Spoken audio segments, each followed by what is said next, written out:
It's time to get your plant and gardening questions answered live. The number to call, 270-9933, 270-9933. Lisa Briggs from the Bruce Company is standing by at home in front of your spectacular Christmas tree.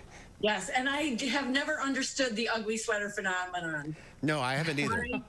Why you would intentionally wear something ugly is beyond me. Well, maybe, I don't know. It's beyond me, too. I just never got it. So, Christmas is around the corner, and people like to keep their tree up longer, their wreaths up longer. Is there a way to keep them green?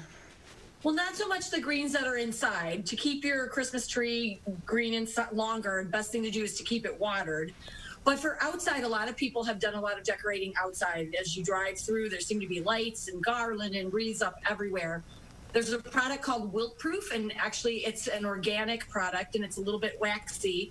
And if you spray that on the greens that you have outside, whether your wreath or your garland or your pots, that will help keep the moisture in the needles. It kind of seals them up, and it'll keep them looking good way past the time when you should be taking them out, because it would be St. Patrick's Day or something. So it's a product that's meant to spray on living evergreens outside, like arborvitae or spruce or broadleaf things like rhododendron and boxwood. It keeps them from respirating, so it keeps the leaves, those broadleaves, from drying out. But it's really good to use for decorations outside as well.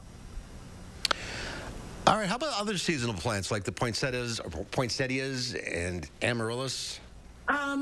Most of the, what we call our holiday plants, poinsettias, our amaryllis, Christmas cactus, are all sort of from warmer culture or climates, much warmer climates, Mexico, South Africa. So you really want to keep them in a warm spot. They like plenty of sun to do their best and hold their color, keep those blossoms or bracts colorful for a longer time.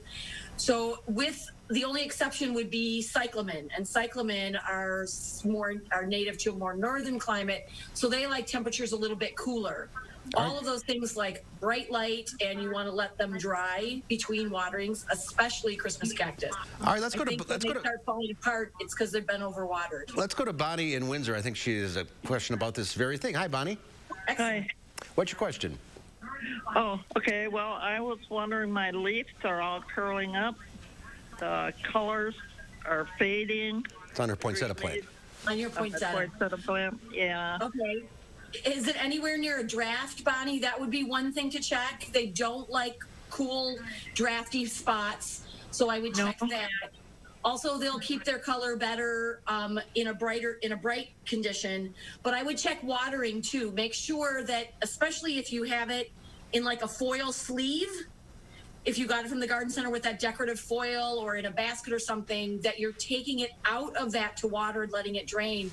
A lot of times those things won't have holes in them, and water will sit in the bottom, and the poinsettia will just stay way too wet. Okay. All right, very good. Let's go to Steve in Madison. Hi, Steve. What's your question? Yeah, I got some green velvet green velvet boxwood plants I just planted. And I'd like to know if I should cover them up for the winter or not, because I just planted them this year, and I want to make sure they survive so the bunnies don't eat them. Well, the bunnies won't eat. They're not very tasty to bunnies. It's not one of their favorites.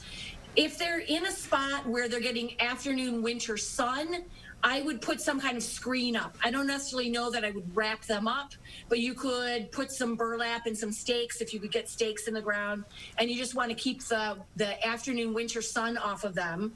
Also, we talked about the Wilt Proof earlier. That is an excellent product. You just wait for a day when it's 40 degrees or so and spray them down with the Wilt Proof, and that will make a big difference. All right. John from Madison. Hi, what's your question, John?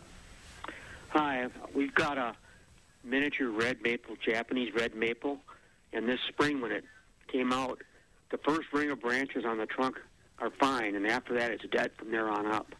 I was wondering if I can just cut that off, and it'll spring up and move. Yeah, by now you could. Japanese maples took a hit last winter. I lost a couple myself, and I always let them go till like July, because sometimes some buds will kind of pop out along those stems that look really dead.